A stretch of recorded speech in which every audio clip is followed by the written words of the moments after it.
Hi friends. If you want to find out how to use your Natasha Denona 28 pan palette in purple blue, then please keep on watching. Hi, my name is Alicia. If it's your first time here, thank you so much for clicking on my video. Kinky Sweat stands for my Kinky Hair and Sweat Life. I'm a fitness professional who loves things all movement and beauty. If you want to check out what I do in between the makeup, so you can head over to my Instagram.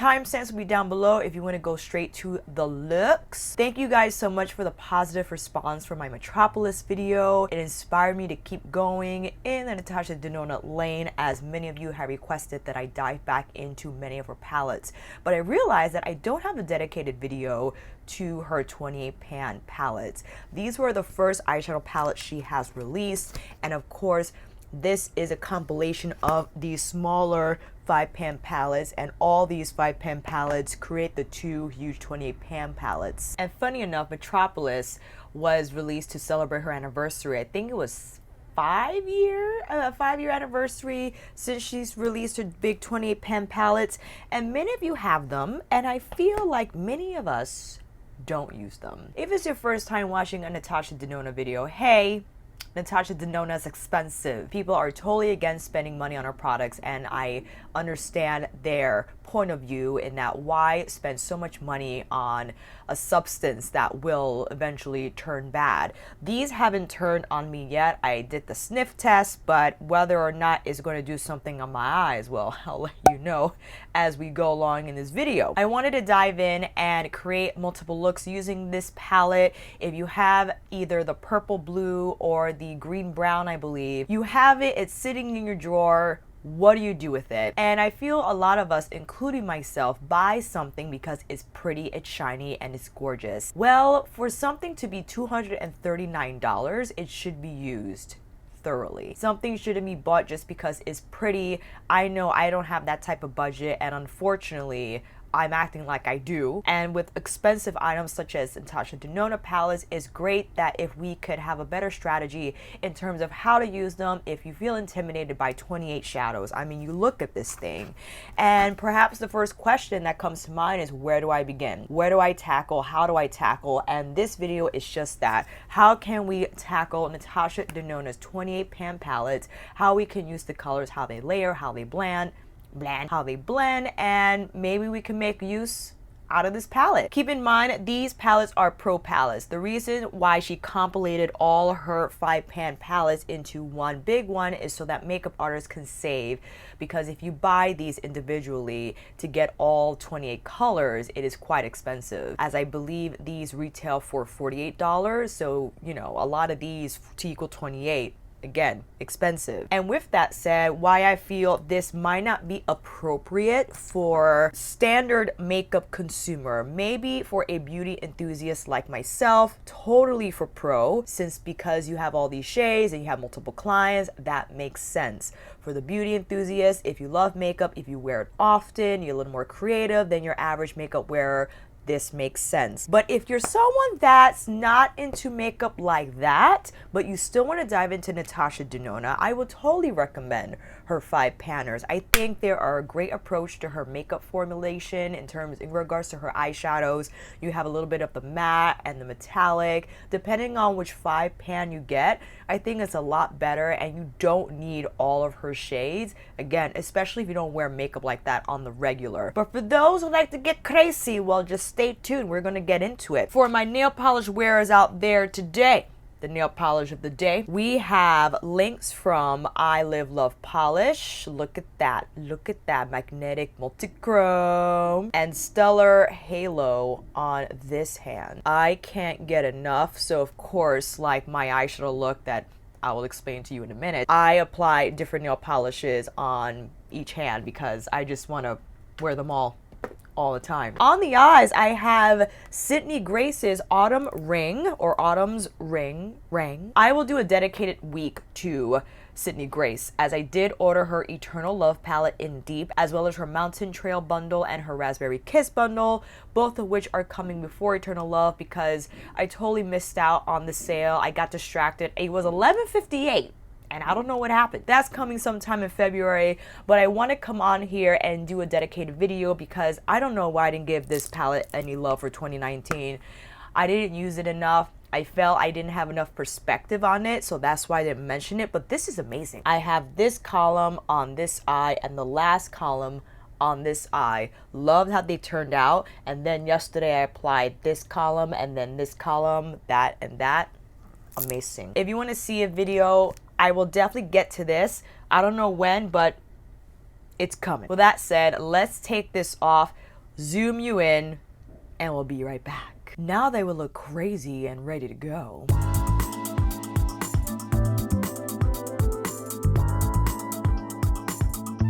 I basically just wiped off the concealer and apparently applied way too much bronzer, and we'll reconstruct the under eye area once we're done. I did apply ABH's eye primer on both lids to prepare. Now let's talk about Natasha Denona eyeshadow palettes in general. You know what, I'm just gonna zoom you out for this portion and then we'll come back in again, okay? I look like I have a sunburn. She designs her palettes like a matrix. Any column or row, quad or diagonal you encounter is a look. You could do this quad as a look, that quad as a look. Any of these quads are a look. And you can see they match their respective color story. You have all the purple, silvers, and teals, grayish blues on this side, and then you go into the purples, orchids, maroons, bronzes, and browns on this side. Now, typically, if you see this for the first time, you will say, okay, well, I'll just pick a matte shade to go in first, and then I'll pick an intense shade. And maybe you jump around and perhaps are not successful in, excuse me, you're gonna focus on me? Maybe not successful in the looks you come up with because everything is already there for you. You just have to follow the guidelines as she's designed it and be creative. Force yourself to use just this column. See what happens, okay? And that's what we're gonna do. In fact, we'll start off with this column, both of these, one eye, and then we'll do something from the purples. How does that sound? If we attack this column, then let's start off with the lightest color in the column, which is this shade here. Going in with my Sonergy Worker 3. And we'll start by pressing that on the inner part of the lid. Typically, the lighter shades go in towards the inner part of the eye or the inner lower part of the eye. Start there. Just start with the lightest color and slap it on. You can pat down first to get most of the color, impact, and texture on the lid. Typically, Natasha Denona metallics are quite smooth and have beautiful glide. You could almost blend this shade out and it'll still maintain its opacity. Let's go in with the next metallic shade in this column. Same brush, but now on the outer part of the lid. And notice that I'm brushing in because we'll use the matte shades to blend these out. So now we have a nice gradient going. We pat down the lightest shade on the inner part of the lid, and now going in with the darker metallic on the outer part of the lid. And this is why Natasha Denona formulas are incredible, because you saw we didn't do much blending in this way. We basically patted down the shadows and they marry well with each other texture-wise. You don't have to work hard for these shadows to blend without having to do a whole lot of swirling in regards to the metallics. Taking my Tuckahoe B142 with this lighter blue shade. I believe the mattes in this palette are her older formula. She changed it to her creamy matte formula in her Star palette, which was the palette she premiered that new texture in. Natasha Denona's technique, as I like to follow, is that she goes in with the metallics first and then she follows with the matte to blend the edges. So given that this palette is pretty old, I feel that the shades still work pretty beautifully. And I use a tapered brush so that it could fit right there into my crease. It's not going to disturb the shadow that's on my lid, and it will just gently blend those shades out. I think this color is gorgeous. I love the tone. It's a blue-gray type of shade. Now the last color in the column with the same Tuckahoe B142 brush, just to add a little bit of depth, and we pat that on to the outer corner of our eye. Not doing a whole lot of work here, placing it right where that outer V is, and then you can turn the brush on your side using the very tip of it to work it in slowly towards the crease so it melts into that light gray blue shade. And I think that was fairly easy to achieve, friends. So like I said, if you just build the colors and the textures in that way when using a Natasha 28 pan palette, I think you'll be quite successful. If you wanted to blow this out a little bit, you could take a bigger fluffy brush. This is my Wangos number 3. Taking that first light blue shade and whisking it over the top edge of that shadow, so you could create more of a gradient there near the brow bone. And as Natasha likes to do, she takes her finger, going into the first shade we applied. And if you want more color impact, I would highly recommend that you just go in with, oh my gosh, the noise today. Friends, I am so sorry. You pat down on the inner corner. If you want to go back in with this shade, you take it with your finger and just place it right at the center. And also you could pull it towards the outer V as well, so it can melt into that deeper matte shade. Same Sonia G Worker 3 with this shade here in this column. I'm going to start on the center of my lid. I don't know where we're going to go with this, but we're gonna start here. Patting that down, keeping it under the crease for now. Just tapping it here and widening the space a little bit. We could always adjust the shape when we move further into the look. And I'm taking the tip of the brush just to make that a little more curved. Same brush with this lighter teal shade, and I'm patting that on the inner part of my eye as well as the outer. You could also use it to kind of smooth out the edges. Taking my finger with that first metallic shade and pumping up the intensity here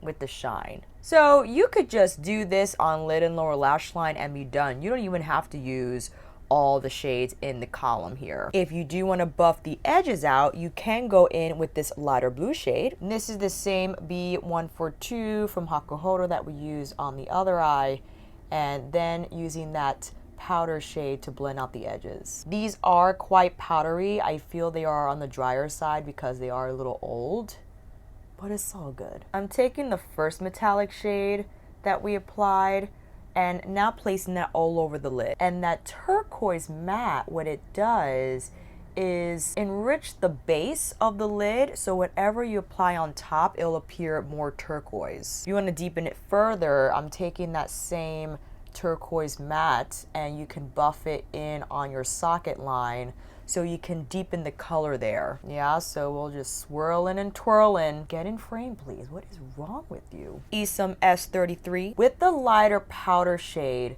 but now closer to the brow bone to create a more consistent gradient. Yeah, I think it's really nice that you have a shade like this to stay within the same color story, but create a lighter wash of color. Taking Guilty Mood from Linda Hallberg. I want to create a kind of a wing situation. I don't know how well it's gonna go. I'm pulling the pencil across my lash line because I want to use that darker matte in this column to create like a blue wing. So we're sketching here along the lash line, not making it too precise because we will then use the powder to smooth it out. So I know that doesn't look the prettiest, but my small, very small Hakuhodo brush, oh look at that, is actually a metallic. From where I was looking at it, it looked like a matte, I'm sorry. But we'll take that shade along the pencil and drag it to further smoke it out and just kind of shape it into a wing. Now I'm being very careful here because the pencil skipped on me since I was not able to hold my skin more taut, but it's all good in the neighborhood. We're just gonna do what we can. All right, not too bad. The whole point was to make a distinction between the wing and what was going on the lid. So with that said, I'm gonna clean this up, apply the shadow on my lower lash line, get some concealer on so I don't look so crazy, and I'll be right back. I applied the Hourglass Airbrush Vanish Concealer in Sienna, apply some new Bunsum lashes in White Russian. Here from this column with my Isum W21 on the inner corner as well as lower inner lash line. Friends, I am so sorry about the construction. I thought they were up the block and they decided to travel to my block, and I put way too much of that shadow on my inner corner. And the darker metallic shade on the center of the lower lash line. The darkest matte on the outer lower third. Lighter powder blue with my small... Ah! You know what? I don't need you. Worker 3, same matte, just to kind of smoke out what we got here. Just fixing that up. Way too big of a brush to use for that purpose, but you know, I sabotage myself. The metallic we applied on the center of the lid, same W21. Is it? Yep, I was right. Center here. Turquoise matte, same brush, just pulling it right under the wing. We can certainly jump to this beautiful silver shade and use that for our inner corner for this eye. If you want to see it with the pinky application, I mean, this is one of Natasha's crazy formulas that when people felt it for the first time, they were like, what is happening? You gotta press those pigments in to make sure they adhere to the skin. And I'm taking a little bit of that turquoise matte to combine the textures. And here's the finished look with both columns on the eyes. On the lips, I have Mel Thompson and Christian Audet's collab liner in Smooches, her beauty lipstick on the center of the lip, and I Need a Nude Noah lipstick from Natasha on the outer corners. I will go out just like this with two different blues on my eyeballs. You got more of like the tropical turquoise going on with the silver in the corner and a nice darker wing, and then you have more of a stormy blue eye, which is the one I prefer. I tend to gravitate towards these tones, blue, gray, smoky charcoal types of shades, just and so easy to create. I mean, blues are intimidating because you can easily look like, you know, back in the day when you were having your dance recital and the blue shadow on the eyes, you know all about that. I think if you control the application, if you layer the shades slowly, if you take your time, you don't even have to use all the shades. You could just use the metallic, because keep in mind that her metallic formulas are self-blending, meaning you don't need a matte to blend them. You could apply them on your lid, use a tapered blending brush to diffuse the edges, and you're done.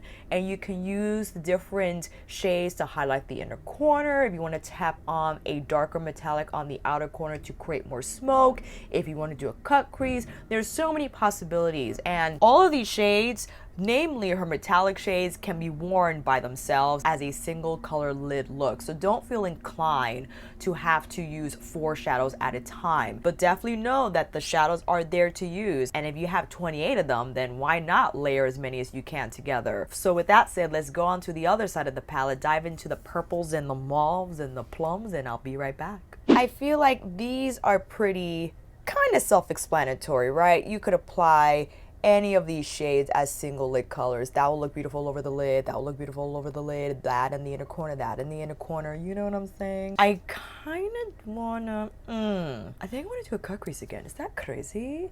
How come that is not blended? What is wrong with you? Back in again with my little Hakuhoro brush, and let's slowly start to sketch out the crease line. So taking the tip of the brush over where my natural crease line is and mimicking that curve to be parallel to it. And again, I love this formula because although it is a metallic shade, it is very smooth.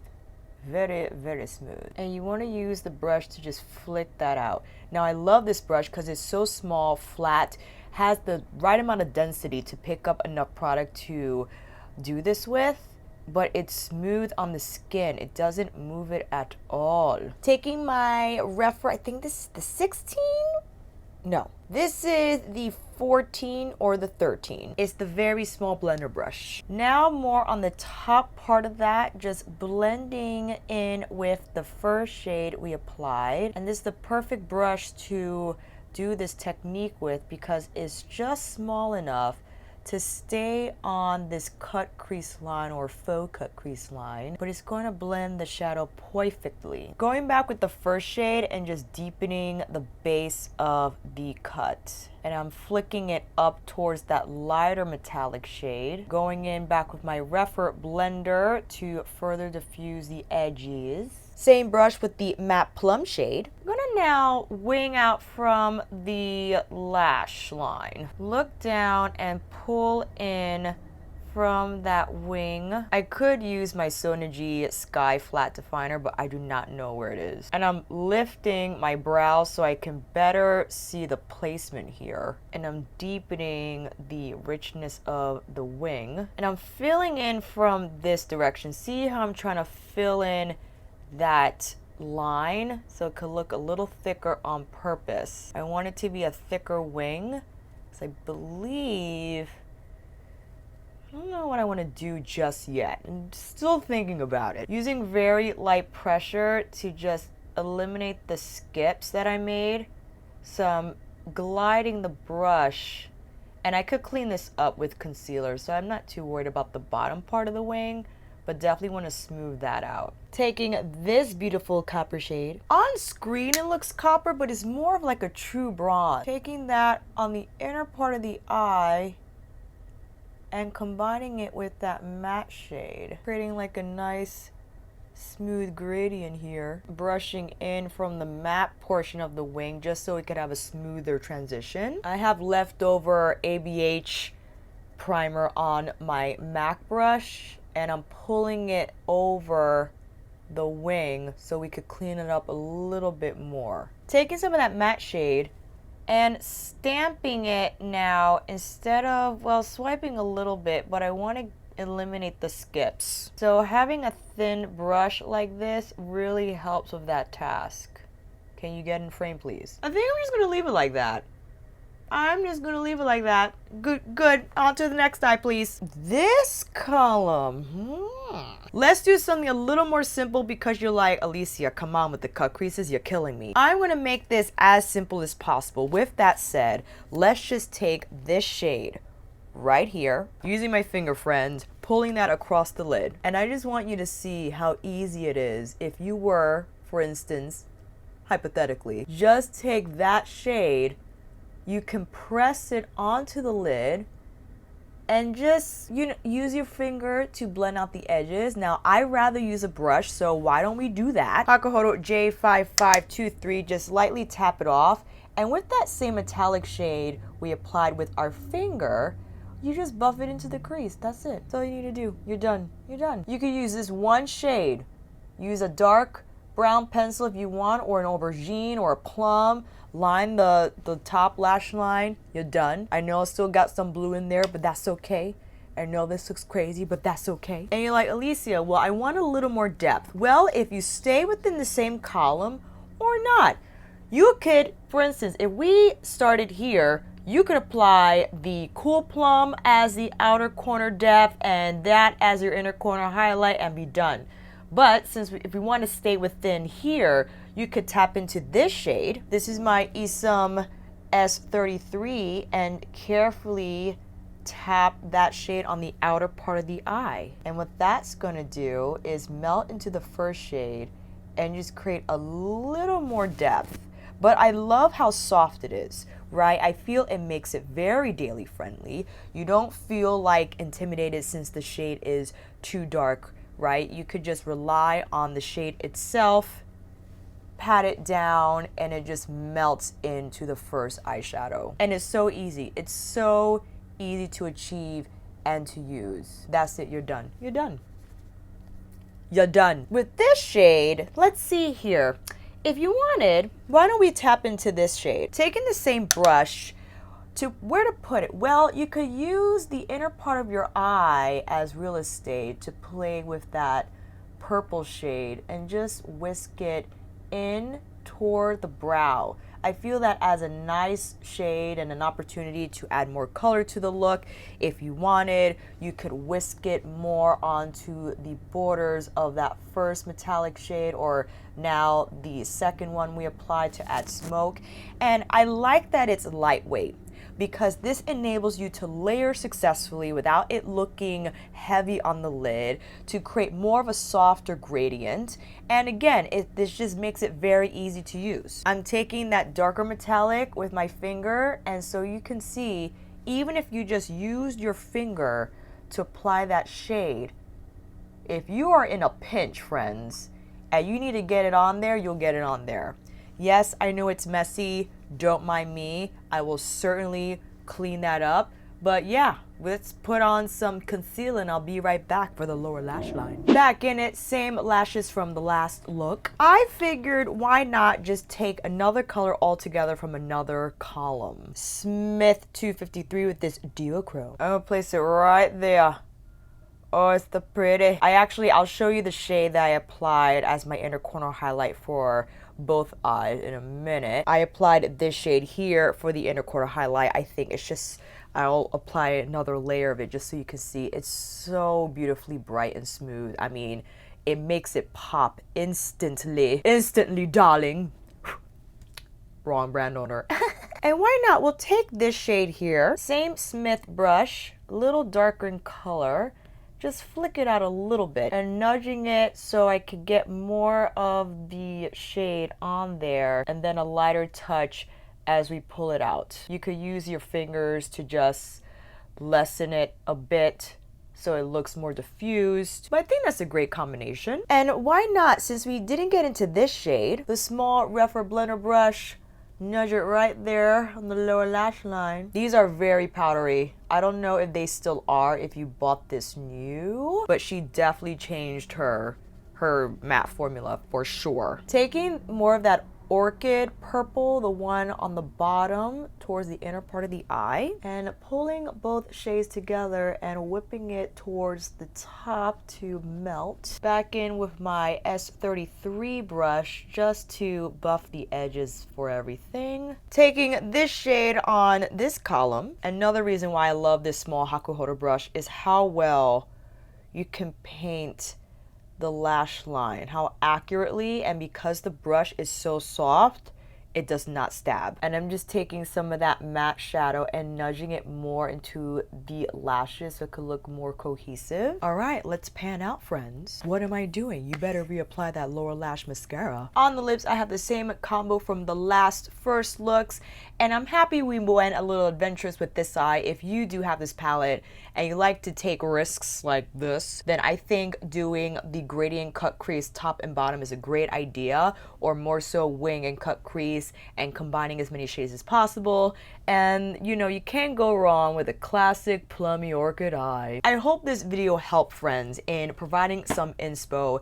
Even if you don't have this palette, maybe you have similar shades, similar textures, you have a lot of eyeshadow, period. You need to get in it, you need to create more looks, you don't know how to apply the shadows or use what brushes, what techniques, and again, you don't have to buy this palette. This video is not to make you buy it, it's more so for the individual who does own it, who does not use it often, and I'm only assuming the reasons why, one of which maybe you're intimidated by it, or maybe you're not and you just needed some inspo. So hopefully this video helped in addressing all those points, and let me know what you want to see next. I definitely want to dive into green brown. I think this is the one that people tend to reach for or get first, because with the inclusion of warmer shades predominantly that are in this palette, it's just easier to approach, and I understand that. But there's something about, I don't know, I just love this so much. I want to do Star again, definitely want to do Biba, Sunrise, as many Natasha Denona palettes as I can, and then I really want to roll into Sydney Grace because I think I need to give more love to her shadows. They are phenomenal, and I think some of them are very similar to Natasha's formula, if I do say so myself. They have beautiful glide, blendability, and I think great for a novice as well. So if you don't want to go Natasha Denona, there are several more options on the market, and maybe perhaps can elevate your makeup experience. Let me know down below if this video helped, friends, and until then, that is a wrap. Thank you all so much for watching. I hope this video helped, and if you like this video, please give it a thumbs up and maybe consider subscribing to my channel. And until then, I'll see you on here again with another tutorial, chit chat, get ready with me, best of or faveless. Take care, and I'll see you again soon.